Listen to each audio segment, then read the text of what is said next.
I am the Tofu Golem. Please enjoy the video. You start by making sure the phone is unlocked and you can authenticate. This prevents being locked out during removal.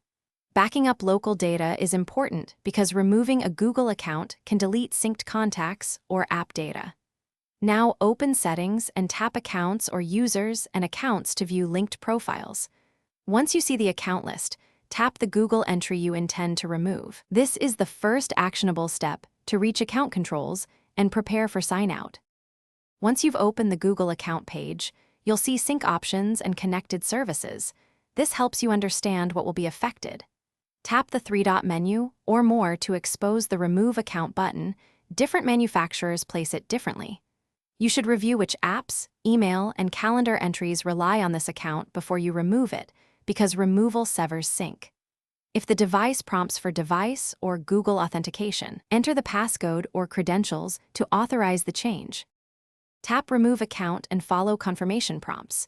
You may need to authenticate again to prove you own the device. Once removed, restart the phone to clear cached credentials and then open key apps to verify they no longer access that Gmail or Drive. If removal fails due to device protection or unknown password, try removing the account from My Account. Google.com or temporarily disabling factory reset protection by signing into device settings. If nothing works, contact the device. Thanks for watching. Consider subscribing if we helped you today.